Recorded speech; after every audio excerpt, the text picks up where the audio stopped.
জীবনের সব স্বাদকে পানসা করে দেয় ওই মরণকে স্মরণ কর। মরণকে স্মরণ করলে জাহান্নাম বরণ করার আগে না চিল্লায় বলেন ঠিক কিনা? আবার আল্লাহ বললেন, এ গোলাম, স্পেশাল একজন ফেরেশতা আমি মরণের জন্য সিলেক্ট করলাম, নাম মালাকুল মাউত। তাকে আমরা আজরাইল বলে চিনি। এই মালাকুল মাউত তার বাহিনী নিয়ে নির্ধারিত টাইমে গোটা বিশ্বের সব মানুষের রূহ কবজ করে। অন টাইম নাকি দেরি করে? মালাকুল মাউত আগেও আসে না, পরেও আসে না। সুবহানাল্লাহ পড়েন। সাইয়েদনা সুলাইমান আলাইহিস সালামের জামানাতে ওনার এক ওয়াজির ছিল, মন্ত্রী। ওই মন্ত্রীকে নিয়ে উনি বৈঠক করতেন। ওনার সময় উনি মালাকুল মাউতের সাথে বৈঠক করতেন। শুনতেছেন? আপনাদের মনোযোগ আছে তো? উনি বৈঠকে বসেছেন, মালাকুল মাউতও বসা, ওয়াজিরও বসা। হঠাৎ মালাকুল মাউত ওয়াজিরের দিকে বড় বড় চোখ করে তাকাচ্ছে। বড় বড় চোখ করে তাকানোতে ওয়াজির ভয় পেয়েছে। হঠাৎ মালাকুল মাউত চলে গেল। ওয়াজির বলে, ও সুলাইমান আলাইহিস সালাম, এই যে লোকটা বড় বড় চোখ করে আমার দিকে তাকালো, এটা কে? সাইয়েদনা সুলাইমান বলে, হাদা মালাকুল মাউত। যে বর্ণনাটা বলছে এটা হাদিস না, এটা হচ্ছে ইসরাইলিয়া, জিউস ট্রেডিশন। কোরআন হাদিসের সাথে কোনো দ্বন্দ্ব নাই, তাই বর্ণনা করা যাবে। বিষ্ণু বলেছেন, বাল্লিগু আন্নি ওয়ালাউ আয়া। আবার বলেছেন, ওয়া হাদ্দিসু আন বানি ইসরাঈলা ওয়ালা হারাজ। বনি ইসরাইলের ট্রেডিশন বর্ণনা করো, জিউস ট্রেডিশন বর্ণনা করো, এতে কোনো সমস্যা নাই। ওয়াজির বলে, ও সাইয়েদনা সুলাইমান, বড় বড় চোখ করে যে তাকালো লোকটাকে? সাইয়েদনা সুলাইমান বলে, হ্যাঁ দা মালাকুল মাউত, এটা মৃত্যুর ফেরেশতা। ওয়াজিরের কলিজায় পানি নাই। এটা কি ফেরেশতা? শুনে তো পিলে চমকে গিয়েছে। কয় কি? মালাকুল মাউত তো আমার চিনে ফেলাইছে, বাড়ি চিনে ফেলছে আমার, আমার খবর আছে। সাইয়েদনা সুলাইমান আলাইহিস সালাম জিনদেরকে দিয়ে কাজ করাতেন, মেঘমালাকে দিয়ে কাজ করাতেন, বিশাল সিংহাসন নিয়ে পৃথিবীর প্রাচ্য থেকে পাশ্চাত্যে ঘুরে বেড়াতেন। সাইয়েদনা সুলাইমানকে ওয়াজির বলে, ও সুলাইমান, মেঘমালাকে আদেশ করে দেন, আমি আর এই ফিলিস্তিনের ভূখণ্ডে থাকতে চাই না। আকাশের মেঘমালার উপরে আমারে বসিয়ে দেন, আর বলে দেন আমারে নিয়ে যেন আকাশের মেঘমালা হিন্দুস্তানের ওই দূর পর্বতে রেখে আসে। আকসা আল হিন্দ, হিন্দের সবচেয়ে দূরবর্তী জায়গায় যেন আমার রেখে আসে। সাইয়েদনা সুলাইমান বললেন, আকাশের মেঘ যাও, আমার ওয়াজিরকে নিয়ে হিন্দুস্তানের একটা উপদ্বীপে রেখে আসো। রেখে আসা হলো। কিছুক্ষণ পর মালাকুল মাউত সাইয়েদনা সুলাইমানের কাছে হাজির। সাইয়েদনা সুলাইমান বললেন, ও মালাকুল মাউত, কই ছিলা? একটু আগে হিন্দুস্তান থেকে আপনার ওয়াজিরের রূহ কবজ করে আসছি। সুবহানাল্লাহ পড়েন। এটা আবার কেমন কথা, তুমি ওইখানে গেলা কেন? কয়, রব্বুল আলামিন কিছুক্ষণ আগে আমার কাছে পায়গাম পাঠিয়েছে, যাও সাইয়েদনা সুলাইমানের ওয়াজিরের রূহটা কবজ করো। কবজ করার জায়গা হলো হিন্দুস্তানের উপদ্বীপ। কোন জায়গায়? মালাকুল মাউত এসে দেখে সুলাইমান নবীর সাথে মিটিং করে। ওয়াজির কার সাথে মিটিং করে? সুলাইমান নবীর সাথে। কিন্তু ফরমানে লেখা রূহ কবজ করতে হবে কোথা? হিন্দুস্তানে। সুবহানাল্লাহ কবেন না? এই জন্য বড় বড় চোখ করে আমি তাকিয়েছি, আর মনে মনে ভাবলাম টাইম তো নাই, কারণ মৃত্যু তো অন টাইমে হতে হয়, এখনই ওর রূহ কবজ করতে হবে। কেমন করে ওইখানে যাবে আমি জানি না, আমি আগে চলে যাব। মালাকুল মাউত চলে গেল, যে দেখে ওই জায়গায় ওয়াজিরও হাজির। সাথে সাথে রূহ কবজ করে আল্লাহর কাছে চলে গিয়েছে। পড়েন সুবহানাল্লাহ। এজন্য আল্লাহ বললেন, মালাকুল মাউত আমি নির্ধারণ করে দিয়েছি, পৃথিবীর প্রতিটি মানুষ মালাকুল মাউতকে দেখবে, চাক্ষুষ দেখবে, ভালো হলেও দেখবে, খারাপ হলেও দেখবে। কার কথা? ভালো মানুষ যদি হয়, আল্লাহওয়ালা যদি হয়, ইসলাম প্রিয় যদি হয়, ডানপন্থী যদি হয়, মৃত্যুর সময় মালাকুল মাউত আলা সূরাতি শাবিন আলা আহসানি সূরা, একজন যুবকের আকৃতিতে চমৎকার ধবধবে সাদা একটা জুব্বা পরে, জান্নাত থেকে জান্নাতি কাফন নিয়ে, হানুত মিন হানুতিল জান্নাত, জান্নাতের সুগন্ধি নিয়ে মুমূর্ষু রোগীর মাথার সামনে এসে বসে যায়, আর দেহটার ইঙ্গিত করে বলে, ইয়া আইয়াতুহান নাফসুত তাইয়্যিবা, ও পবিত্র আত্মা। আরেক বর্ণনায় এসেছে, ইয়া আইয়াতুহান নাফসুল মুতমাইন্নাহ, ও প্রশান্ত আত্মা, উখরুজি ইলা মাগফিরাতিম মিনাল্লাহ, আল্লাহর ক্ষমার দিকে বের হয়ে আসো। উখরুজি ইলা মাগফিরাতিম মিনাল্লাহি ওয়া রিদওয়ান, আল্লাহর ক্ষমার সন্তুষ্টির দিকে রুহটা বের হয়ে আসো। স্মুথলি বলার সাথে সাথে মুমিনের দেহ থেকে রুহটা বের হয়ে আজরাইলের হাতে চলে যায়। স্মুথলি বলার সাথে সাথে স্বাচ্ছন্দ্যে, আনন্দে মুমিনের দেহ থেকে রুহটা সা করে বের হয়ে মালাকুল মাউতের হাতে এসে পড়ে। পড়েন সুবহানাল্লাহ। আল্লাহ এমন মৃত্যু তুমি আমাদের নসিবে রেখে দিও, চিৎকার করে পড়েন আমিন। আর যারা ইসলাম মানে নাই, আর যারা কোরআন মানে নাই, আর যারা দিন কায়েমের আন্দোলন করে নাই, দিনকে ভালোবাসে নাই, বাম আর রামপন্থী ছিল, নাস্তিক ছিল, ইসলাম বিরোধী ছিল, তাদের কাছেও মালাকুল মাউত আসে কি আসে না? চিল্লায় বলেন আসে কি আসে না? তাদের কাছেও আসে, কিন্তু আলা সূরাতি আকবাহি রাজুল, একজনের চেহারা যত ভয়ঙ্কর হতে পারে, যত নিকৃষ্ট হতে পারে, এরকম ভয়ঙ্করতম নিকৃষ্ট দুর্গন্ধওয়ালা একটা চেহারা নিয়ে আসে। রিজলাহু ফিল আরদ, পা থাকে জমিনে, রাসুহু ফিস সামা, হাদিসের বর্ণনা, পা দুইটা জমিনে, মাথা আকাশে। এসে ধমক দিয়ে জালিমের মাথার সামনে এসে বলে, ইয়া আইয়াতুহান নাফসুল খাবিসা, হে পাপাত্তা, হে অপবিত্র আত্মা, উখরুজি ইলা সাখাতিল্লাহি ওয়া গাদাবিহি, আল্লাহর রাগের দিকে, আল্লাহর অসন্তুষ্টির দিকে বের হয়ে আয়। মালাকুল মাউতের এই অর্ডার পাওয়ার সাথে সাথে রুহুটা কিন্তু বের হয় না। মুমিনের রুহুকে ডাক দিলে যেমনি স্মুথলি বের হয়, কাফিরের রুহু এভাবে বের হয় নাই। কথা বলেন, রুহুটা ডানে যায়, ফাতাতাফাররাক, একবার রুহুটা ডানে যায়, আবার রুহুটা বায়ে যায়, আবার সামনে যায়, পায়ে যায়, হাতের মধ্যে ঢুকে ডানে বায়ে যায়। মালাকুল মাউত আবার ধমক দিয়ে বলে, ইয়া আইয়াতুহান নাফসুল খাবিসা, পাপাত্তা, বের হয়ে আয়। রুহুটা আবার ডানে যায়, বায়ে যায়, সামনে যায়, পেছনে যায়। এবার খপাস করে মালাকুল মাউত রুহুকে ধরে টান মারে, সারা দেহটা থেকে প্রাণ রস সিক্ত করতে করতে দেহ থেকে রুহুটাকে টেনে হিচড়ে বের করে আনে। আর মুমূর্ষু রোগীটা চিৎকার মারতে থাকে, পড়েন না আউযুবিল্লাহ। একটা জীবন্ত ছাগলের চামড়াগুলো জবাই না দিয়ে কেউ যদি টেনে টেনে বের করে, ছাগল জবাই হয় নাই কিন্তু চামড়া এক পাশ থেকে টেনে টেনে টেনে হিচড়ে আপনি গা থেকে বের করলে যত কষ্ট হয়, এর চেয়েও বেশি কষ্ট দিয়ে মালাকুল মাউত বামপন্থী আর কাফেরদের রুহুটা দেহ থেকে বের করে আনে, পড়েন না আউযুবিল্লাহ। আমাদের রুহুটা যেন আল্লাহ, মুমিনদের রুহু আপনি যেভাবে কবজ করান, ওইভাবে যেন আমাদের রুহুটা বের হয়ে আসে। আর জোরে পড়েন মিন। এজন্য আল্লাহ বললেন, বাল তু'থিরুনাল হায়াতাদ দুনিয়া ওয়াল আখিরাতু খায়রুন ওয়া আবকা। পাগলের মতো মোহাচ্ছন্ন হয়ে এই দুনিয়াটার পেছনে ছুটে বেড়াও, এই দুনিয়া আসল নয়, আখিরাত হলো আসল। চিল্লায় বলেন ঠিক কিনা? অস্থির, আমরা ব্যস্ত দুনিয়ার লোভে আর মোহে পড়ে, আমাদেরকে যে মরতে হবে, চলে যেতে হবে, এটা ভাবার সময়ই আমাদের নাই। চিল্লাই কর ঠিক কিনা? এজন্য বলা হয় মুতু ক্বাবলান তামুতু, মরার আগে একবার মরো।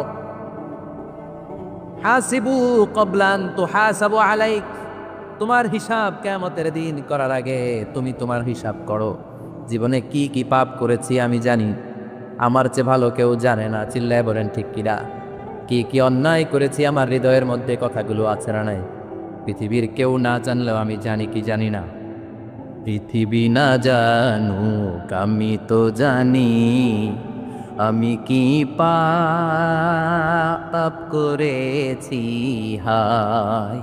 পৃথিবী না জানুক আমি তো জানি, আমি কি পাপ করেছি হায়। আমার পাপের করলে বিচার, বাঁচার উপায় নাই আমার।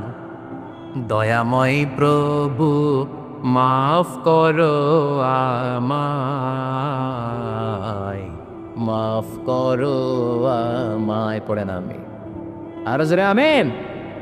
এজন্য হাসিবু ক্বাবলান তুহাসাবু আলাইক, তোমার হিসাব বসার আগে নিজে হিসাব করো কি কি করলা। আসল মরণের দিন শটান হয়ে তো শুয়ে পড়ো ভাই, মরার আগে আরেকবার মরো। মরার আগে আরেকবার কি করবেন? কথা বলেন, মরার আগে কি করতে হবে? হঠাৎ একদিন বিছানায় শটান হয়ে শুয়ে যান, চক্ষুটা বন্ধ করেন, ভাবেন মরে গিয়েছেন, এই তো মালাকুল মাউত চলে এসে রুহুটা নিয়ে গেল। আত্মীয় স্বজন চিৎকার চেঁচামেচি শুরু করে দিল, কান্নার রোল পড়ে গেল চারদিকে। মাইকের মধ্য দিয়ে, মসজিদের মাইকে অ্যানাউন্স হয়, অমুক এলাকার নিবাসী অমুক ভাই আমাদের মধ্যে দুনিয়ায় নাই, তার জানাজা হবে এশার নামাজের পর। সবাই এসে রুহের মাগফিরাত করে, সবাই আপনারে দেখতে আসবে, কেঁদে কেঁদে লোকজন আপনারে কবর দিতে আসবে। চিল্লায় বলেন ঠিক কিনা? কেঁদে কেঁদে সবাই আসবে দেখার জন্য আসবে। ছেলেগুলো কাঁদবে, স্ত্রী কাঁদবে, বাবা মা কাঁদবে, বন্ধু বান্ধব কাঁদবে, আর ঘরের মধ্যে রাখা হবে না। এবার আপনাকে গোসল দেওয়ার পালা। চক্ষু বন্ধ করে চিন্তার দরকার আছে না নাই? কথা বলেন। হঠাৎ করে, হঠাৎ করে শুনবি একদিন আমার মৃত্যুর খবর, কেঁদে কেঁদে আসবে সবাই দিতে আমায় কবর, দিতে আমায় কবর। ঠিক কি না? একটু চোখটা বন্ধ করে ভাবেন, আপনাকে গোসল দেয়া হবে, জামাগুলো খোলা হবে। এত টাকা দিয়ে যে দামি গোসলখানা টাইলস লাগিয়ে ঘরে বানালেন, আপনার শেষ গোসলটা কি ওই দামি গোসলখানায় হবে? লাশ যেখানে ধোয়া হয় ওই জায়গায় ধোয়া হবে, আপনাকে কাফন পরানো হবে। আপনার কলিজার টুকরা ছোট বাচ্চাটারে বলা হবে, আব্বু দেখে যাও, তোমার বাবারে শেষবারের মতো দেখো। আপনার বাবা মা শেষবারের মতো একটা নজর দিয়ে আপনার চেহারাটা দেখে নিবে। বন্ধু বান্ধবরা শেষবারের মতো একবার আপনারে দেখে নিবে। জানাজার জায়গায় নেওয়া হবে। হবে না এই ঘটনাটা আমাদের? হ্যাঁ, হবে কি না? হাজার হাজার মানুষ শেষ বিদায় দেওয়ার জন্য আসবে। 4টা তাকবীর দিয়ে ইমাম নামাজ শুরু করবে, আল্লাহু আকবার, আল্লাহু আকবার, আল্লাহু আকবার, আল্লাহু আকবার বলে নামাজ শুরু করবে। নামাজ শেষ, এবার পালকিতে করে কবরে যাওয়ার পালা। যেতেই হবে, যেতেই হবে। পালকিতে করে লোকজন নিতে শুরু করবে। কবরস্থানের ওই জায়গায় যেখানে মানুষ বছরে মানুষ না মরলে যায় না, ওই গহীন নিঝুম কবরস্থানে ঢুকানো হবে। পালঙ্ক থেকে নামিয়ে আপনার জন্য করে রাখা আগ থেকে কবরটার মধ্যে শুইয়ে দেয়া হবে। উপরে বাঁশ দিয়ে ছাউনি, শেষবারের মতো সবাই দেখে বাঁশের ছাউনির উপরে মাটি চাপা দিবে। ঠিক কিনা? চলে যাবে সবাই, কেউ নাই, অন্ধকার, শুধু অন্ধকার। এই অন্ধকার যেন শেষ হতে চায় না। এই ঘটনা ঘটবে না আমাদের? কথা বলেন, ঘটবে কিনা? এজন্য মরার আগে এগুলো চিন্তার দরকার আছে না নাই? মরার আগে আরেকবার মরার দরকার আছে না নাই? এজন্য রব্বুল আলামিন বলেন, বাল তুসিরুনাল হায়াতাদ দুনিয়া ওয়াল আখিরাতু খায়রুন ওয়া আবকা। এই দুনিয়ার জীবনটাকে তোমরা আসল জীবন মনে করো, এটা আসল জীবন নয়। আসল জীবন হলো কবরের জীবন। চিল্লায় বলেন ঠিক কিনা? আল্লাহ তোমার এই দুনিয়া, আল্লাহ তোমার এই দুনিয়ায় কেউ আসে কেউ চলে যায়, তবু তোমার ভয়ে কারো কাঁদে না হৃদয়। এই দুনিয়াতে আমার বদলে গেল মন, চারিদিকে দেখি শুধু সুখেরই স্বপন। ভাবলো না মন আল্লাহ ছাড়া,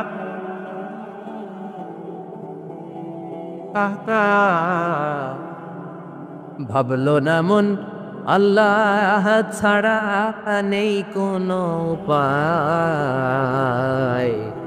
তবু তোমার ভয়ে কারো কাঁদে না হৃদয়। ঠিক কিনা? আসে আর চলে যায়। প্রতিদিন মাইকে অ্যানাউন্স শুনি, অমুক এলাকার অমুক লোক নাই। দাদা গেল, বাবা গেল, বড় ভাই গেল, আত্মীয় স্বজন গেল, আমাকেও যেতে হবে, এই চিন্তা মাথায় নাই। চিল্লা এখন ঠিক কিনা? এজন্য লাইফটা হলো one time, one chance. Second কোনো চান্স আপনাকে দেয়া হবে নাকি? কাফেররা বলবে, ইয়া রাব্বি আরেকটা সুযোগ দেন, লাউ আন্না লানা কাররা ইয়ানি মাররা। আল্লাহ আরেকটা সুযোগ যদি পেতাম দুনিয়াতে ভালো করে আসতাম। আল্লাহ বলবেন, ইন্নাহা কালিমাতুন কাইলুহা, এটা শুধু তাদের মুখের কথা, তাদেরকে আবার সুযোগ দিলেও তারা কিচ্ছু করবে না। চিল্লা এখন ঠিক কিরা? এজন্য একটা চান্স আমরা পেয়েছি, এই দুনিয়ার ওয়ান চান্সে আমরা ভয় পাবো একজনকে। চিল্লায় বলেন তিনি কে? এজন্য যেতে আমাদেরকে হবে। এই মরণ থেকে পালানোর কোনো সুযোগ কেউ পালাতে পারে নাই। এই মরণ হলো আখিরাতের প্রবেশদ্বার।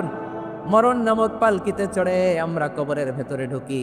মরণ হলো প্রথম পর্ব, কবর হলো দ্বিতীয় পর্ব। জোরে কোন ঠিক কিনা?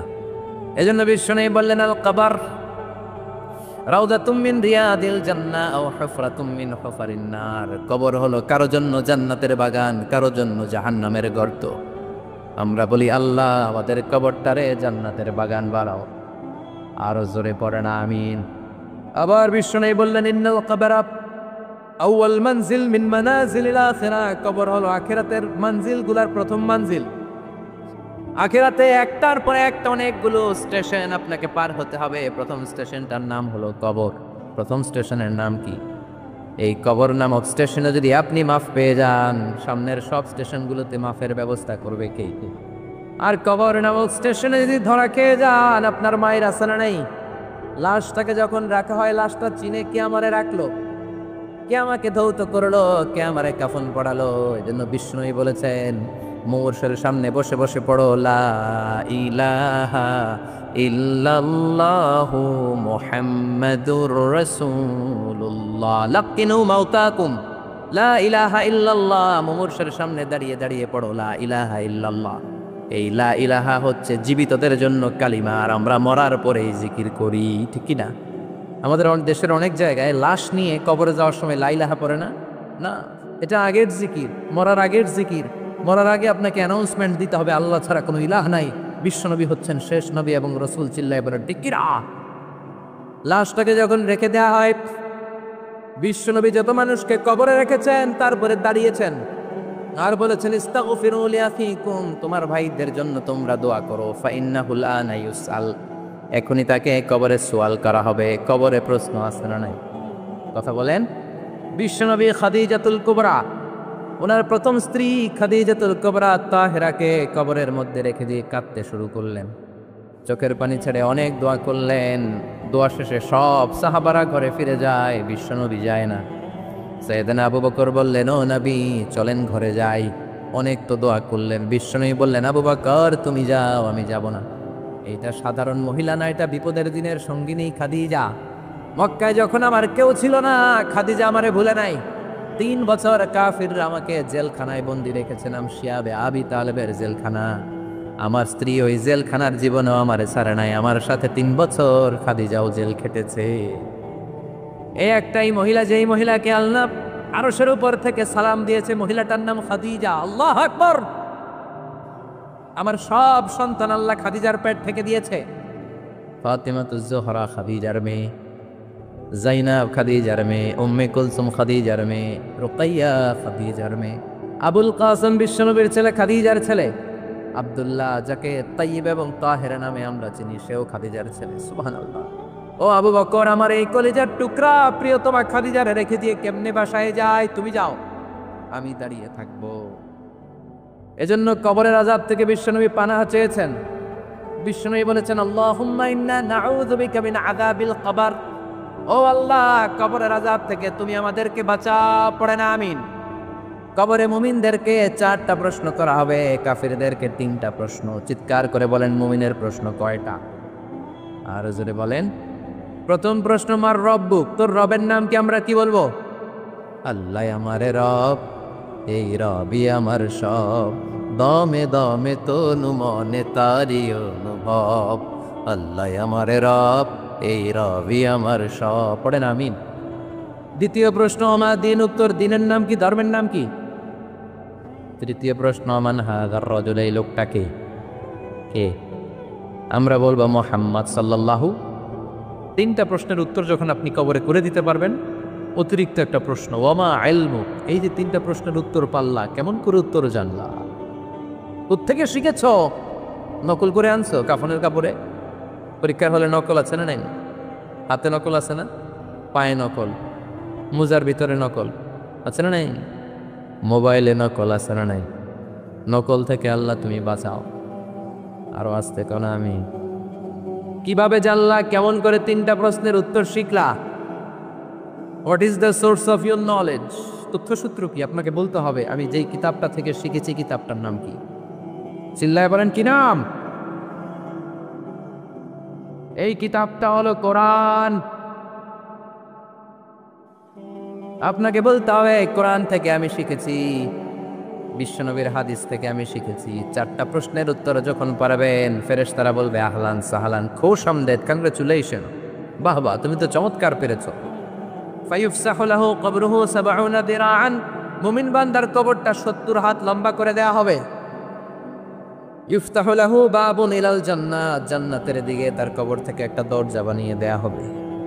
জান্নাতের সুঘ্রাণ ঠান্ডা বাতাস এসে তার কবরের ভিতরে ঢুকতে শুরু করবে।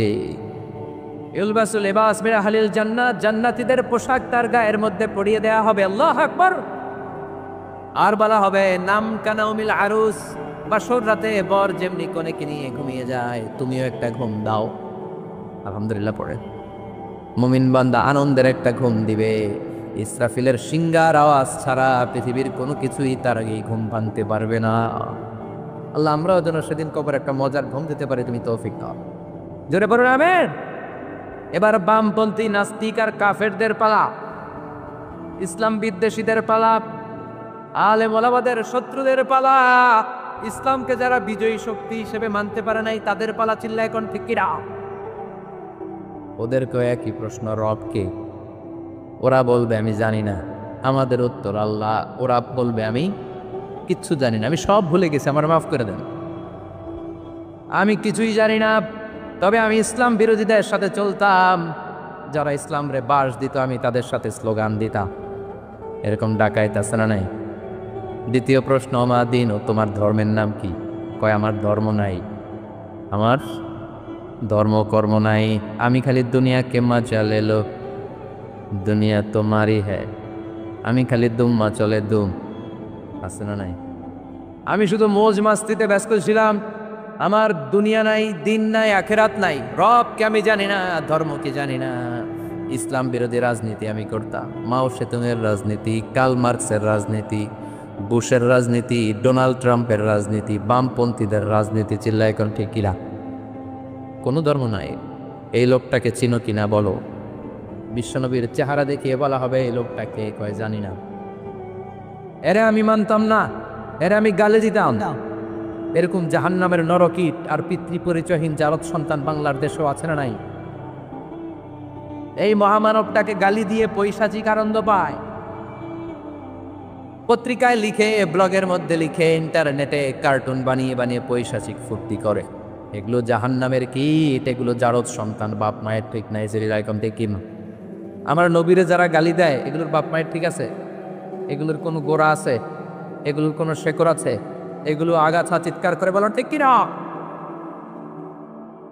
বলবে আমি জানি না। ফেরেশতারা বলবে দাঁড়া, আমরা জানি। তোর সাথে কেমন আচরণ করতে হবে আমাদেরকে ট্রেনিং দিয়েছে কে? এবার শুরু হবে মাইর। কি শুরু হবে? কথা বলেন। মাইর। ফায়ুদরাবু বিমা তারিকা মিন হাদিদ, লোহার হ্যামার দিয়ে শুরু হবে মা। এক একটা হ্যামারের বাড়িতে মাথাটা ফেটে চূর্ণ বিচূর্ণ হয়ে যাবে, দেহটা জামিনের ভেতরে 70 গজ দেবে যাবে। ওর চিৎকারে কবরস্থানটাও থারথার করে কাঁপবে। আবার জামিনকে বলা হবে ইলতাইমি, চাপা দে। জামিনে ঢুকে যাওয়ার পরে জামিনের এপাশ থেকে একটা চাপা, মাটি চাপা, বাম দিক থেকে মাটি চাপা। 2 চাপায় ডান দিকের পাজর বায়ে চলে যাবে, বাম দিকের পাজর ডানে চলে আসবে। ওর চিৎকারে কবরস্থানটা থার থার করে কাঁপবে। আল্লাহ, এই ধরনের পরিস্থিতি থেকে তুমি আমাদেরকে বাঁচাও। আরও চিৎকার বরে করে বলে না আমি। এই জন্য কবরের এই প্রস্তুতি নেওয়ার দরকার আছে না নাই? কোরআনের পক্ষে থাকার দরকার আছে না নাই? ইসলামের পক্ষে থাকার দরকার আছে না নাই? ইসলামী আন্দোলনের সাথে থাকার দরকার আছে না নাই? ইসলামের বিজয় চাওয়ার দরকার আছে না নাই? যে লোক ইসলামের বিজয় চায় না, যে লোক চায় না ইসলাম দিয়ে দেশ শাসিত হোক, যে লোক চায় না কোরআনটা সংসদ ভবনে নেতৃত্ব দেয়, তার অন্তরে ঈমান থাকতে পারে নাকি? চিল্লায় বলেন পারে? যে ঈমান প্রয়োজনে, উখিয়াতে নাই আছে? উখিয়াতে মাজার আছে নাকি? সাগর পারে এগুলো থাকে? এগুলোর সাথে ইসলামের সম্পর্ক আছে? কথা বলেন আছে? যে ঈমান খাজার নামে মাজার গড়ে ফুলুস কামায়, যে ঈমান শিরকিয়াতের আমল করে ভীত না হয়, যে ঈমান বাস্তবে নাই, যে ঈমান ময়দানে নাই, মুখে শুধু কথার কলি, কি করে তারে বলো ঈমানে বলি। ই কি করে তারে বলো ইমানে বলি, ই কি করে তারে বলো ইমানে বলি। চিল্লায় পড়েন ঠিক কিনা? এজন্য ইমানের দাবি হচ্ছে অন্যায়কে প্রতিরোধ করতে হবে, হকের পক্ষে থাকতে হবে। কোরআনের রাজনীতি নিজ চোখে দেখে ইসলামকে সংসদ ভবনের উপরে কালিমার পতাকা পতপত করে দেখার স্বপ্ন অন্তরে থাকতে হবে। চিল্লায় করেন ঠিক কি রাখো? এটাই তো মুমিন, যে ইসলামকে বিজয়ী শক্তি হিসেবে দেখতে চায়, যে কোরআনের আইন চায়, যে কোরআনের রাজ চায়। চিল্লায় বলেন ঠিক কি রাও? এজন্য আমরা আল্লাহর কাছে কামনা করি, আল্লাহ তুমি আমাদেরকে ইমানের মৃত্যু দাও, তুমি আমাদেরকে কবরের সব প্রশ্নগুলো সহজ করে দাও। পড়ে না আমিন, আরো জোরে পড়ে না আমিন। এজন্য আল্লাহ বললেন বাল তুসিরুনাল হায়াতাদ দুনিয়া ওয়াল আখিরাতু খায়রু ওয়া আবাকা। ও আমার গোলাম, দুনিয়ার এই জীবনটাকে তোমরা আসল জীবন মনে করো, এই জীবন কিন্তু আসল জীবন না। আসল জীবন হলো আখিরাতের জীবন। কোন ঠিক না? এই জন্য মৃত্যু থেকে যতই পালাও, পালিয়ে বেঁচে থাকতে পারবা নাকি? পারা যাবে? চিল্লায় বলেন। কোন নবীরা পারছে? আদম আলাইহিস সালাম মৃত্যু থেকে বেঁচে গেছে না? মরছে? কথা বলেন না। উনি পৃথিবীর একমাত্র মানুষ যিনি জানতেন যে উনি কতদিন বাঁচবেন। সুবহানাল্লাহ। উনি জানতেন উনি কতদিন বাঁচবেন। কেন আল্লাহ জানালেন? এর কারণ মৃত্যু কি এটা উনি জানেই না, কেমনে মরে দেখেই নাই, কষ্ট কি জানে না। আমরা আমাদের দাদাকে মরতে দেখেছি, বাবাকে মরতে দেখেছি, মামাকে মরতে দেখেছি, মরণের কত কষ্ট আমরা দেখি। এজন্য ভয় আছে না নাই? আদম আলাইহিস সালামের দাদা আছে নাকি? বাবা, মামা, খালু, শালা আছে নাই? এজন্য মৃত্যু যে কেমন এটা উনি জানতেন না। এজন্য আল্লাহ জানিয়ে দিলেন, আদম পৃথিবীতে তুমি 1000 বছর বাঁচবে। আলফু সানা লাম্মা খালাকাল্লাহু আদামা ওয়া কানা তুলুহু 60 যিরাআন। বুখারীর বর্ণনা, সাইয়েদনা আদম আলাইহিস সালামকে বানানোর পরে আল্লাহ 60 হাত লম্বা বানালেন। কয় হাত? জোরে বলে, আরো জোরে। 60 হাত লম্বা। এরপরে ওনার রসে পৃথিবীতে যত নারী আসবে, পুরুষ আসবে রূহের জগতে, সবগুলো রুহুকে বসিয়ে দিলেন বৈঠকে। সুবহানাল্লাহ। বিশাল কনফারেন্স রুম। আমরাও ছিলাম না? আমাদের রুহুটাও ছিল। সাইয়েদনা আদম বললেন, আল্লাহ এরা কারা? আল্লাহ বললেন, আদম এগুলো সব তোমার সন্তান। সাইয়েদনা আদম অবাক দৃষ্টিতে, অপলক নয়নে নিজের সন্তানদের রূহগুলো দেখতেছিলেন। দেখতে দেখতে হঠাৎ একটা রুহুকে ভালো লেগে গেল। বললেন, আল্লাহ এটা কার রূহ? আল্লাহ বললেন, এটা দাউদ আলাইহিস সালামের রূহ। পড়েন সুবহানাল্লাহ। আল্লাহ এটাকে দেখতে বড় ভালো লাগে, কার রূহ? এটা তোমার ছেলে নবী হবে, নবী দাউদের রূহ। কাম উমরু, আল্লাহ দুনিয়াতে সে কয়দিন বাঁচবে? আল্লাহ বললেন, 40 সানা, 40 বছর। কয় বছর? সবাই বলেন কয় বছর? 40 বছর। সাইয়েদনা আদম বললেন, মাবুদ আমার এত সুন্দর কলিজার টুকরা সন্তান দাউদ আলাইহিস সালামকে দুনিয়াতে মাত্র 40 বছর আপনি কেন দিলেন? আল্লাহ প্রথম মানুষ এবং নবী হিসেবে আপনার কাছে ফরিয়াদ করি, আমার ছেলে দাউদের বয়স বাড়ায়া দেয়। আল্লাহ কয় না, হ্যাঁ ব্যাপার কুচিবা, এটা লেখা হয়ে গেছে। রুফিআতিল আকলাম ওয়া জাফফাতিস সুহুফ, লিখে ফেলছি, কালি শুকায় গেছে, এটা চেঞ্জ করা যাবে? সাইয়েদনা আদম বললেন, আল্লাহ আমি বাঁচবো কয় বছর? কয় তুমি থাকবা কয় বছর? আলফু সানা, 1000 বছর। মনে আছে? আল্লাহ আমার 1000 বছরের দরকার নাই, আমি আমার 1000 বছর থেকে 60 বছর আমার ছেলে দাউদরে আমি দিয়ে দিলাম। আদম আলাইহিস সালামের 1000 বছর থেকে 60 বছর যদি দান করে দেয়, ওনার আর কত রইল? 940। আর 60 বছর যদি দাউদ নবীর 40 বছরের সাথে যোগ দেয়া হয়, উনি পেলেন কয় বছর? 100। সাইয়েদনা আদম পৃথিবীতে আসলেন, এসে থাকতে শুরু করলেন। দিন গড়িয়ে রাত আসে, মাস গড়িয়ে বছর আসে, বছর যায় বছর আসে। ঠিক 940 বছর পর মালাকুল মাউত আদম আলাইহিস সালামের কাছে আসলেন। বললেন, আনা মালাকুল মাউত উকিলা বিকুম, আপনাদের জন্য আল্লাহ আমাকে বানিয়েছে রূহ কবজ করতে। ও আদম, আবুল বাশার, পৃথিবীর প্রথম মানব, প্রথম নবী, আপনার সময় শেষ, রেডি হন, ইয়ন, খেলা শুরু হবে। এখনই রূহ কবজ করে নিয়ে যাব। সাইয়েদনা আদম বলে, এখন আসছো কেন? আমার আরো 60 বছর বাকি আছে। মালাকুল মাউত বলে, না, আপনি রূহের জগতে আল্লাহর কাছে আপনার সন্তান দাউদকে কয় বছর দিয়েছিলেন? 60 বছরের জন্য 940 বছর আপনার জন্য লেখা। আমি এখন আপনার রুহ কবজ করতে চাই। সৈয়দনা আদম বলে, আমি মানি না, আমি কাউরে দেই নাই। 60 বছর আমি দেই নাই, আমি আরো বাঁচো, আমি আরো বাঁচবো। 60 বছর আমি বাঁচবো, আমি দেইতেই নাই। মেয়ে যাও। মালাকুল মউত আল্লাহর যে বলে আল্লাহ দেয় নাই বলে, আসলে ভুলে গেছে। আসলে আফাতুল ইলমি আন নিসিয়ান, মানুষ ভুলে যায়, মানুষ বড্ড ভুলে যায়। আমরা এক সময় খাইয়াও কই খাই নাই। অনেক কিছু আপনি দিছিলেন কিন্তু ভুলে যাই। গলার নিচ দিয়ে নামার পরে কই তুমি কিচ্ছু দেও নাই। আছে না নাই? নাসিয়া আদম ফানাসিয়া বানু, আদম আলাইহিস সালাম ভুলে গেছেন, তাই আমরাও ভুল করি, ঠিক কিনা? এই জন্য আমাদের নেতারাও বলে এটা দেবো ওটা দেবো, নির্বাচনের পর সব ভুলে যায়। আছে না নাই? ওই যে আদম আলাইহিস সালাম ভুলছে, আমরাও ভুলে যাই। ওনাদের দোষ কি? ভুলে যায়, বেমালুম ভুলে যায়। আল্লাহ বললেন মালাকুল মাউত আর জোরাজুরি করো না। 940 নয়, ঠিক 1000 বছর পরে আদমের কাছে যাবা। আমি আমার আদমের ভাগ্যে এই জিনিসটাই রেখে দিয়েছিলাম রে মালাকুল মাউত। আমি আগ থেকে এটাই রেখেছি, আমি জানতাম সে ভুলে যাবে। চিল্লায় কোন সুবহানাল্লাহ। তার মানে পৃথিবীর সবচাইতে লম্বা মানুষ, 60 হাত লম্বা, এত শক্তিশালী আদম আলাইহিস সালাম শ্রীলঙ্কাতে প্রথম নেমেছিলেন। এক লাফ দিলে আধা মাইল চলে যেতেন। সুবহানাল্লাহ। কি লম্বা মানুষ, থাকতে পারছে? কথা নাই। ঘুমে ধরছে? শেষ করে দেই। হ্যাঁ, আরো কয়েক মিনিট চলবে, চলবে চলবে। তাকবীর দেন, লিল্লাহি তাকবীর। আদম আলাইহিস সালাম চলে গেলেন। ওনার পরের নবী ইদ্রিস আলাইহিস সালাম, উনি মরে নাই। ইদ্রিস আলাইহিস সালাম মরছে, কে বলছে? উনিও মরেছেন। তবে ওনার মৃত্যুর আজীব এক ঘটনা আছে, অনেক লম্বা কথা। এক ফেরেশতার সাথে ওনার বন্ধুত্ব হয়েছিল। বলেছিলেন আমি আকাশ দেখতে চাই, আল্লাহর কাছে অনুমতি চাই। আল্লাহ বলল ঠিক আছে, ইদ্রিসকে আকাশে ঘোরাও। প্রথম আকাশে ঘুরলেন, দ্বিতীয় আকাশে ঘুরলেন, তৃতীয় আকাশে ঘুরলেন, চতুর্থ আকাশে ঘুরলেন। ইন দ্য মিন টাইম চতুর্থ আসমানে মালাকুল মউত পৃথিবীর দিকে নেমে আসছিল।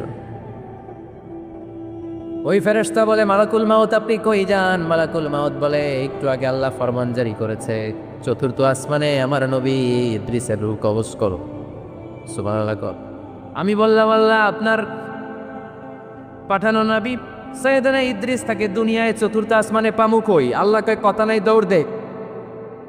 আমি দৌড় দিলাম, এসে দেখি ইদ্রিস আলাইহিস সালাম এখানে রেডি। সুবহানাল্লাহ। ওয়া রাফা'নাহু মাকানান আলিয়্যা। ইদ্রিস আলাইহিস সালামের রূহ কবজ দুনিয়ায় হয় নাই, চতুর্থ আকাশের মধ্যে হয়েছে। একটু চিৎকার করে পড়বেন সুবহানাল্লাহ। এরপরে সুলাইমান আলাইহিস সালাম, উনি তো মরে নাই। মরছে? উনি জিন চালাইতো, উনিও মরবে? শক্তিশালী একজন নবী ছিল। উনি মালাকুল মাউতকে বলেছিলেন মালাকুল মাউত আমার মৃত্যুর সুয়াইয়া সামান্য কিছু আগে আমারে বইল, আমার একটা কাজ আছে। মালাকুল মাউত মৃত্যুর কিছু সময় আগে এসে বলল সুলাইমান টাইম ইজ আপ, সময় শেষ, অল্প কিছু সময় বাকি, কি করবেন করেন। সাইয়েদনা সুলাইমান জিনদেরকে ডাকলো, জিনেরা বিশাল একটা প্রজেক্ট আছে, প্রজেক্টের কাজ শুরু করো।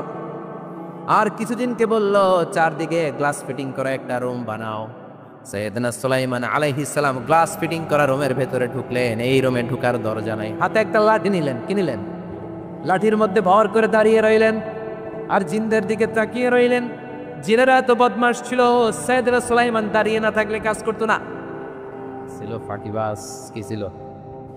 দাঁড়ায় না থাকলে আজও লোকজন কাজ করতে চায় না, ঠিক কিনা? মালিক দাঁড়ায় থাকলে ঠিকই কাজ হয়ে যায়। সুলাইমান আলাইহিস সালাম লাঠির মধ্যে ভর দিয়ে দাঁড়িয়ে রইলেন আর বললেন কাজ করো। জিনেরাও কাজ শুরু করলো।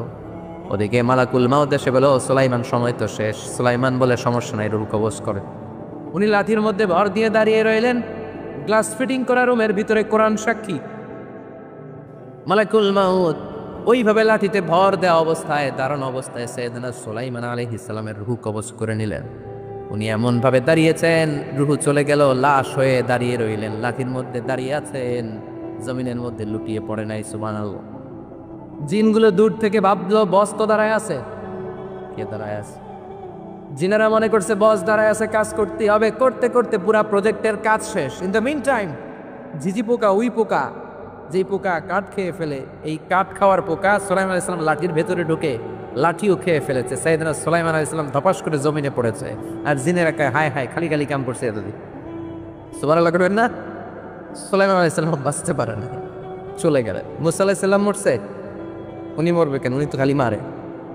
মরছে? এক থাপ্পড়ে ফেরাউনের বাবুর্চি নাই। মুখের আগে হাত চলতে কয়েকজন, এর মধ্যে মুসা আলাইহিস সালাম আছে না নাই? মালাকুল মাউত মানুষের আকৃতিতে অনুমতি না নিয়ে ঘরের ভেতরে ঢুকে গেল। ঢুকে বলে, আনা মালাকুল মাউত, আমি মৃত্যুর ফেরেশতা। তো কি চাও? জিতু আন আকবাদা রূহাক, আপনার রূহ কবজ করতে আসছি। কিন্তু মুসা আলাইহিস সালাম দেখতেছেন দিব্যি একজন মানুষ, কি দেখে? আবার সালাম দেয় নাই, অনুমতি নিয়েও ঢুকে নাই। অমিয়া অনুমতি নিয়ে ঘরে ঢুকার দরকার আছে না নাই? মুসা আলাইহিস সালামের মেজাজ বড় গরম। উনি বললেন, কি করবি? কয় আপনারে মারবো। কয় এদিকে আয়। মালাকুল মাউত মনে মনে ভাবে, এতদিন সব মানুষগুলো আমারে দেখলে দিত দৌড়, আজকে মনে হয় আমারে দিতে হবে দৌড়। এক পা গায়ে দুই পা পেছায় সাহস করে সামনে গেলেন। আবার মুসা আলাইহিস সালাম দিলেন এরকম ফাসাক্কাহু ফাফাকু আইনা, বুখারীর বর্ণনা, এক থাপ্পড়ে চোখ নাই। ঠিকই মালাকুল মাউত দৌড়, এক দৌড়ে আল্লাহর কাছে। আল্লাহ বললেন, রাখো। এটা মুসা আলাইহিস সালাম, তার মেজাজ বড্ড গরম, আমাকে কথা বলতে হবে। আল্লাহ বললেন, মুসা, বুখারীর বর্ণনা, গরুর পিঠের উপর হাত রেখে দাও। রাখা হলো। তোমার হাতের নিচে গরুর যত পশম, প্রত্যেক পশমের বিনিময়ে এক এক বছর করে হায়াত বাড়িয়ে দিলাম। মুসা আলাইহিস সালাম অনেক চালাক নয়, উনি বললেন, আল্লাহ, আমার হাতের নিচে যদি গরুর 2000 পশম থাকে, তার মানে 2000 বছর হায়াত বাড়িয়ে দিলেন, কিন্তু এক্সট্রা হায়াত যখন শেষ হয়ে যাবে এরপরে কি হবে? আগে ওইটা বলেন। আল্লাহ বললেন, সুম্মাল মাউত, তারপরে তো মুসা মরতেই হবে, আসতেই হবে। সাইয়েদনা মুসা আলাইহিস সালাম বললেন, ফাল আনা, তাহলে আর দেরির দরকার নাই, এখনই আমি আপনার কাছে চলে যেতে চাই।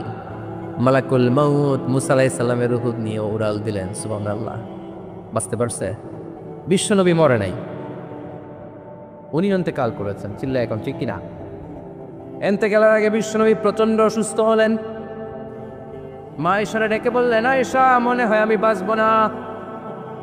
ওই যে খায়বার বিজয়ের দিন, খায়বার দুর্গ বিজয় করার পরে এক ইহুদি মহিলা আমার দাওয়াত দিয়েছিল। ওই দাওয়াত খেতে যাওয়ার পরে গোশতের মধ্যে বিষ মাখানো হয়েছিল রে আয়েশা। ওই বিষ মাখানো খাসির গোশত খেয়ে যে ব্যথা আমার পেটে উঠেছিল, আজ আবার সেই ব্যথা উঠেছে। বিশ্বনবী ওই বিষ খাওয়ানো গোশতের কারণে ইন্তেকাল করেছেন। তার মানে বিশ্বনবী শহীদ। জামা আল্লাহু বাইনান নুবুওয়া ওয়াশ শাহাদা, আল্লাহ বিশ্বনবীকে শুধু নবী বানায় নাই, শহীদ হিসেবে কবুল করেছে। সুবহানাল্লাহ কবেন না? প্রচন্ড অসুস্থ, উনি ছাড়া মসজিদে নববীতে কেউ ইমামতি করার সাহস পায় না। বিশ্বনবী বললেন, আবু বকর তুমি যাও। আবু বকরও যায় না। বিশ্বনবী বললেন, পানি আনো। বিশ্বনবী পানি দিয়ে অজু করলেন। অজু করে কয়েকজন সাহাবীকে ধরে উঠতে চাইলেন, আবার ধপাস করে বেহুশ হয়ে পড়ে যায়। বিশ্বনবী উঠতে পারে না। আবার বললেন, ঠান্ডা পানি আনো। পানির ভেতরে বিশ্বনবী 2 হাত ঢুকিয়ে দিয়ে ঠান্ডা ভিজা হাত দিয়ে চেহারার মধ্যে মাসে করলেন আর বললেন, ইন্নালিল মাউতি লা সাকারাত, আয়রে মৃত্যুর কি যন্ত্রণা, আয়রে মৃত্যুর যে কি কষ্ট। ও মিয়া, বিশ্বনবী যদি মৃত্যুর কষ্টে কাতরায়, আমাদের অবস্থা কি? আমাদের নসিবে কি আছে? আল্লাহ তুমি বাঁচাও, পড়ে না আমি। বিশ্বনবী কাঁদছেন, সাহাবারা একের পর এক দেখতে আসে, কান্নার রোল পড়ে গেল চারদিকে। বিশ্বনবীর কলিজার টুকরা নয়নের পুটুলি সাইয়্যিদাতুনা ফাতিমা বিশ্বনবীর কান্না সহ্য করতে পারে না। বিশ্বনবীকে ধরে ফাতিমা, সাইয়্যিদাতুনা ফাতিমা বিলাপ করা শুরু করে দিলেন, চিৎকার দিয়ে কান্নাকাটি শুরু করে দিলেন আর বললেন, ওয়া কুরবাবা, ওয়া কুরবাবা, হায় হায়, আমার বাবার কি কষ্ট, আমার বাবার কি কষ্ট হচ্ছে। বিশ্বনবী বললেন, ফাতেমা তুমি কেঁদো না, আমার কষ্ট আজকের পরে আর থাকবে না, আজকে তোর বাবার সব কষ্ট বন্ধ হয়ে যাবে। কি যেন কানে কানে বললেন, ফাতেমা আরো কেঁদে দিল। আবার কানে কানে কি যেন বললেন, ফাতেমা হেসে দিল। বিশ্বনবীর ইন্তেকালের অনেক পর মা আয়েশার কাছে ফাতেমা বললেন, আমি যখন প্রথমে কেঁদেছিলাম আব্বা বলেছিল আমি আর বাঁচব না রে ফাতেমা। আবার কানে কানে একটা কথা বলার পরে হেসেছিলাম, আব্বা বলেছিল আমার পরে আমার পরিবার বর্গের মধ্য থেকে সর্বপ্রথম তোমার সাথে আমার দেখা হয়ে যাবে রে ফাতেমা। অল্প কয়েক মাসের ব্যবধানে সাইয়্যিদাতুনা ফাতেমা উনিও ইন্তেকাল করলেন। বিশ্বনবী শোয়া থেকে উঠতে পারে না। এক সাহাবীকে দেখলেন মেসওয়াক করছে। বিশ্বনবী মেসওয়াকের দিকে তাকিয়ে রইলেন। বিশ্বনবীর নিথর দেহটা পড়ে আছে। আয়েশারা যে বলবে, আয়েশা মেসওয়াক দাও, বলতে পারে না। মা আয়েশা বুঝতে পেরে মেসওয়াক আনলেন, বিশ্বনবীকে মেসওয়াক করিয়ে দিলেন। এবার বিশ্বনবী বললেন, ও আবু বকর শোনো, আল্লাহ আমাকে অপশন দিয়েছে। কি দিয়েছে? আল্লাহ বলেছে, নবী আজীবন থাকতে চাইলে থাকেন, আর আসতে চাইলে চলে আসেন। আমি থাকতে না চেয়ে আল্লাহর কাছে চলে যাওয়ার ইচ্ছা করলাম। সাইয়েদনা আবু বকর কান্না জুড়ে দিলেন। বিশ্বনবী বললেন, আসসালাত আসসালাত, ও আমার উম্মতেরা, নামাজ তরক করো না।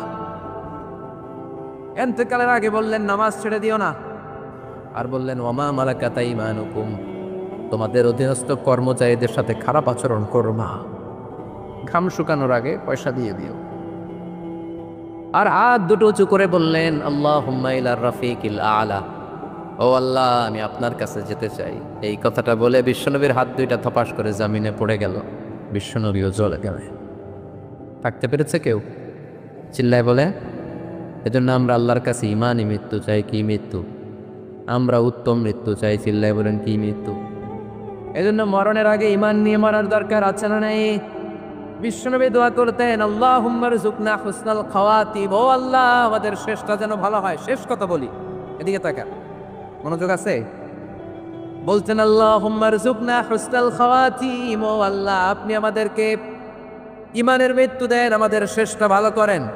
কারণ সব ভালো তার শেষ ভালো। জানেন না এটা আপনারা? সব ভালো তার শেষ ভালো। আজীবন ইসলামের পক্ষে, আজীবন নামাজি মুত্তাকি, মরার আগে কাফের হয়ে মরে, এরকম আছে না নাই? মরার আগে শাহবাগের মঞ্চে উঠে ভাষণ দেয়, ভাইয়েরা আমার, আছে না নাই? আবার আজীবন কাফের, ইসলামের বিরোধী, ইন্তেকালের আগে কালিমা পড়ে সব মাফ করায়, আছে না নাই? বিশ্বনবীর শ্বশুর আবু সুফিয়ান, নাম শুনছেন? বদরের যুদ্ধে বিশ্বনবীর বিরুদ্ধে, মক্কায় বিশ্বনবীর ঘুমাতে দেয় নাই, উহুদের যুদ্ধে বিশ্বনবীর সাথে ফাইট, খন্দকের যুদ্ধে বিশ্বনবীর সাথে মারামারি, আহজাবের যুদ্ধে কিলাকিলি, সারাটা জীবন বিশ্বনবীর সাথে মারামারি, মক্কা বিজয়ে কালিমা পড়ে মুসলমান হয়েছে। গোটা জীবনে যা অন্যায় করেছে সব মাফ করে দিয়েছে কে? এজন্য আমরা আল্লাহরে বলি, আল্লাহ, কালিমাটা পড়তে পড়তে যেন আমরা মরতে পারি। চিৎকার করে পড়ে না আমিন। জিহাদের ময়দানে এক সাহাবা যুদ্ধ করতে লাগলেন। বুখারীর বর্ণনা, যুদ্ধ করতে করতে কাফেরদেরকে মারতে মারতে, হাদিসের ভাষ্য, লা ফাজ্জা ওয়ালা শাজ্জা ইল্লা ইয়াদরিবুহা বিসাইফি, তার সামনে যত কাফের আসে সে কচুকাটা করে। অন্য সাহাবীরা খুশি হয়ে যায়। অন্য সাহাবীরা বলে, আজকের সব সওয়াব এই সাহাবী পেয়ে যাবে। কিন্তু বিশ্বনবী হঠাৎ করে একটা কথা বললেন, ওই কথা শুনে সাহাবীরা অবাক। বিশ্বনবী বললেন, হুয়া ফিন্নার, ও জাহান্নামে যায়। কই যাবে? জেহাদের ময়দানে এক মুজাহিদ সাহাবী কাফিরদেরকে মেরে শেষ, কিন্তু বিশ্বনবী বললেন কই যাবে? কথা কয় না। এক সাহাবী কয়, ঘটনা কি? এত বড় মুজাহিদ ফি সাবিলিল্লাহ কেন জাহান্নামে যাবে? আমি লুকিয়ে লুকিয়ে দেখি। লুকিয়ে লুকিয়ে ওই সাহাবী দেখে, মুজাহিদ সাহাবী যুদ্ধ করতে করতে কাফিরদের বিশাল একটা ঘাটির ভেতরে ঢুকে গেল। মারতে মারতে মারতে মারতে হঠাৎ এক কাফেরের আঘাতে এই মুজাহিদ সাহাবীর ডান হাতটা কাটা পড়ে গেল। এবার ডান হাত দিয়ে ফিনকি দিয়ে রক্ত বের হতে শুরু করলো। মুজাহিদ সাহাবী আর যন্ত্রণা সহ্য করতে পারে না। যন্ত্রণা সহ্য করতে না পেরে কাতরাতে কাতরাতে নিজের হাতের ছুরিটাকে জমিনের মধ্যে কেটে দিয়ে ছুরির উপরে ঝাঁপিয়ে পড়ল। পেটের এই দিক দিয়ে ঢুকে উপাস দিয়ে বের হয়ে গেল, এফার হোফার হয়ে গেল। মানে আত্মহত্যা করলো, ঠিক কিনা? জাহান্নামী না? কথা কম। লুকিয়ে লুকিয়ে যে সাহাবা দেখেছে, চিৎকার দিয়ে বিশ্বনবীর কাছে যেয়ে বলে, আশহাদু আন্নাকা রাসূলুল্লাহ, ও নবী, আপনি যে আসল নবী, কোনো সন্দেহ নাই, আমি লুকিয়ে লুকিয়ে দেখেছি। ওই মুজাহিদ সাহাবা বেঁচে নাই, সে কাফেরের আঘাতে শহীদ হয় নাই, নিজের পেটে নিজে ছুরি ঢুকিয়ে আত্মহত্যা করেছে। আজীবন বিশ্বনবীর সাথী, মরার আগে জাহান্নামী। আমরা কেউ জানি না আমাদের শেষটা কেমন হবে। এজন্য আমাদের শেষটা ভালো হোক, ভেরি সেন্সিটিভ ইস্যু। আমাদের শেষটা ইমানের হোক। এখন যেমনি মাথা ঠিক আছে, বুদ্ধিমত্তার সাথে শাহাদাত বাক্যের উপর যেন আমরা মরতে পারি। আমরা পড়ে আমি চিল্লায় পড়ে না হবে। কি করে বুঝবেন মৃত্যুটা ভালো হলো? এক নম্বর আলামত আন-নুতফু বিশ-শাহাদা, মরার আগে আওয়াজ করে জিকির করে কেউ যদি পড়তে পারে, লা ইলাহা ইল্লাল্লাহু মুহাম্মাদুর রাসূলুল্লাহ সাল্লাল্লাহু, এটা হচ্ছে আলামাতু হুসনিল খাতিমা। আপনার মৃত্যুটা যে ভালো মৃত্যু হয়েছে এটার আলামত। কি মৃত্যু? সবাই বলে ভালো মৃত্যু আমরা চাই কি চাই না? ভালো মৃত্যুর এক নম্বর আলামত কালিমা পড়ে যদি মরতে পারে। বিশ্বনবী বলেন, মান কানা আখিরু কালামিহি লা ইলাহা ইল্লাল্লাহ, যে ব্যক্তির সর্বশেষ কথাটা হবে, বাক্যটা হবে লা ইলাহা ইল্লাল্লাহ দাখালাল জান্নাহ, সে জান্নাতি হয়ে যাবে। সুবহানাল্লাহ পড়ে। এরপরে বিষ্ণু বললেন আল মুমিনু ইয়ামুতু বিজাবি ইরকিল জাবিন, মুমিন যখন মারা যায় তার কপাল ঘেমে যায়। সুবহানাল্লাহ পড়েন। হাত ঘামে না, পা ঘামে না, মুমিনের কপাল ঘামে। সুবহানাল্লাহ। এজন্য কেউ মারা গেলে কপালের মধ্যে হাত দিবেন, দেখবেন ওই ঘামের মধ্যে একটা জান্নাতি ঘ্রাণ আছে। সুবহানাল্লাহ। আল্লাহ, আমরা যখন মরে যাব আমাদের কপালটা যেন এরকম ঘেমে যায়। আমিন পড়েন আর জোরে আমিন। আল মুমিনু ইয়ামুতু বিআরাতিল জাবিন, মুমিন মারা গেলে তার কপাল ঘামে। কপাল ঘামলে বুঝতে হবে এটা ভালো মৃত্যু, ইমানি মৃত্যু। চিল্লায় বলেন ঠিক কিনা? এরপরে বিশ্বনবী বললেন ফি লাইলাতিল জুমা, জুমার রাতে যদি মরে, আও ফি শাহরি রমাদান, কিংবা রমজান মাসে যদি মরে, আও ফি সাফারিল হজ, কিংবা হজের সফরে যদি মরে। বাংলার জমিন থেকে অনেক হাজিরা হজ করতে যায়, অনেকে ওইখানে যে আরাফাতের ময়দানেও মারা যায়, এরকম হাজি আছে না? খুশনসিব, এটা খুশনসিব। আলহামদুলিল্লাহ। এরপরে বিশ্বনবী বললেন মাউতুশ শাহাদা, আল্লাহর রাস্তায় জিহাদ করে কালেমার বাণীকে উপরে তুলে ধরার জন্য কেউ যদি শাহাদাতের বাণী, শাহাদাতের পেয়ালা পান করে, শাহাদাতের মৃত্যুর চাইতে ভালো মৃত্যু আর হতে পারে? শাহাদাতের মৃত্যুর চাইতে শ্রেষ্ঠ মৃত্যু আছে নাকি? কথা বলেন। আমরা শহীদ হতে চাই কি চাই না? আমাকে শহীদ করে ওই মিছিলে শামিল করে নিও, আমাকে শহীদ করে সেই মিছিলে শামিল করে নিও, যে মিছিলের নেতা মীর হামজা, খোবায়েবে খাব্বাব, আল্লাহর কাছে তারা অতি প্রিয়, শামিল করে নিও, আমাকে শহীদ করে সেই মিছিলে শামিল করে নিও। পড়েন আমি। শাহাদাতের তামান্না যেই মুমিনের অন্তর নাই, অন্তরের ভেতরে নাই, ওই লোক কি মুমিন হতে পারে নাকি? মান সাআলাল্লাহ শাহাদা, বিশ্বনবী ফরমান, যে ব্যক্তি আল্লাহর কাছে শাহাদাতের মৃত্যু চায়, বাল্লাগাহুল্লাহু মানাজিলাশ শুহাদা ওয়া ইন মাতা আলা ফিরাশিহি, কেউ যদি আল্লাহর কাছে শাহাদাত অন্তর থেকে কামনা করে, রব্বুল আলামিন ওই ব্যক্তিকে শাহাদাতের মর্যাদায় নিয়ে যাবেন, যদিও সে বিছানায় পড়ে পড়ে মারা যায়। বিছানায় পড়ে মারা গেছেন, কিন্তু অন্তরে কামনা ছিল আল্লাহ আমার তুমি শহীদ হিসেবে কবুল করো, শহীদদের কাতারে আপনারা দাঁড় করায় দিবে। কে? ওমরে ফারুক বলতেন আল্লাহুম্মা রযুকনা শাহাদাতান ফি সাবিলিক, ও আল্লাহ আপনি আমারে আপনার রাস্তায় শহীদ হিসেবে কবুল করেন। ওয়ারযুক মাউতি ফি হারামি রাসূলিক, পৃথিবীর কোন শহরে মরতে চাই না, বিশ্বনবীর শহর মদিনা শহরে আমার মৃত্যু কবুল করেন। ওমরে ফারুক কই মরছে? কথা কাউকে ফজরের জামাতে ইমামতি করতে গিয়েছেন। মাওলাল মুগীরা আবু লুলু আল মাজুসি, মাওলাল মুগীরার আঘাতে অ্যাসাসিনেটেড বাই মুগীরা, স্টেপিং করেছে এখানে, 3টা আঘাত করেছে, একটা এখানে, একটা পাজরে, একটা নাভির মধ্যে, নাভি কেটে 2 ভাগ। ওনাকে খাবার দেয়া হলো নাবিজ, দুধ মাখানো নাবিজ, ওই নাবিজের দুধ নাভি দিয়ে বের হয়ে যায়। উনি বললেন কে মেরেছে আমাকে? বলল অগ্নি উপাসক। শুকরিয়া করে বললেন আল্লাহ আমারে কোনো মুসলিম মারে নাই, কোনো মুমিন মারে নাই। উনি বেহুশ ছিলেন, হুশ ফিরে সবাই রে বললেন আসল্লান নাস, ফজরের যেই নামাজটা আমার ইমামতিতে শুরু হয়েছে 1 রাকাতের পর আমাকে মারা হলো, এবার আমাকে বলো আমার নেতৃত্বে যে নামাজটা শুরু হয়েছে নামাজটা ঠিক মতো হয়েছে কিনা। সুবহানাল্লাহ। আমারে কে মারলো? কে তোমাদের খলিফা হবে? কি হবে আমার আব্দুর রহমানের আব্দুল্লাহ? এগুলো নাই, প্রথম কথা ছিল মানুষরা নামাজটা পড়েছে কিনা। সুবহানাল্লাহ। এজন্য শাহাদাতের তামান্না সবচেয়ে বড় তামান্না। চিল্লায় বলেন ঠিক কিনা? এরপর বিশ্বনবী বললেন মুরাবিতান ফি সাবিলিল্লাহ, মুসলিম রাষ্ট্রের পাহারা দেয় যারা, বর্ডার গার্ড। আমাদের দেশের বর্ডার গার্ডের কি বলে? আগে বিডিআর ছিল, এখন বিজিবি। আমার বিজিবি রে ভাইরা না খেয়ে না পড়ে শীতের রাতে দেশ পাহারা দেয়, বিএসএফ এর গুলিতে যদি মারা যায় এটা শহীদ। সুবহানাল্লাহ। এর চেয়ে শ্রেষ্ঠ মৃত্যু আর হতে পারে? এরপর আল মাউতু আলা আমালিন সালেহ, কোন ভালো কাজের উপর মরণ। নামাজে সেজদা দিয়েছে, সেজদা অবস্থায় অনেকে চলে যায়, এরকম আছে না? তাহাজ্জুদের যায় নামাজে মরণ দিও প্রভু আমায়, একামতে দিনের কাজে কবুল করে নিও আমায়। পড়েন আমিন। তাহাজ্জুদের জায়নামাজে যেন আমাদের মরণ হয়, পড়েন আমিন। রোজা অবস্থায় মারা যাওয়া, নেক আমল অবস্থায় মারা যাওয়া, এগুলো হচ্ছে আলামাত হুসনিল খাতিমা। আপনার শেষটা, বিদায়টা, মৃত্যুটা যে ভালো হয়েছে তার আলামত। আল্লাহ এই যে কথাগুলো বললাম, শ্রেষ্ঠ শ্রেষ্ঠ মৃত্যু, আমাদের মৃত্যুগুলো ওই রকম করে দিও। চিৎকার করে পড়ে না, আওয়াজ করে পড়ে না আমিন। এবার আলামাত সুইল খাতিমা, কিছু মৃত্যুর আলামত আছে, এটাই প্রমাণ করে এটা ভালো মৃত্যু নয়, এরকম আলামত আছে না নাই? এক নম্বরে হলো আল ইন্তিহার, আত্মহত্যার মৃত্যু। সমাজে আছে না নাই? হুকিয়াতে তো নাই না? এদিকেও মরে, কি জন্য? কেন মরে? হ্যাঁ, বয়ফ্রেন্ড গালি দিছে এই জন্য? হ্যাঁ, মান কাতালা নাফসাহু বিশাইইন উযযিবা বিহি ইয়াউমাল কিয়ামা।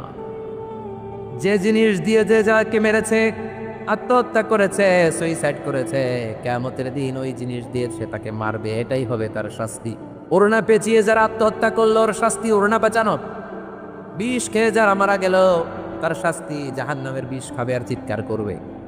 ছুরি ঢুকিয়ে যারা মারা গেল জাহান্নামের আগুনে ঝলসানো ছুরি শুধু ঢুকারে।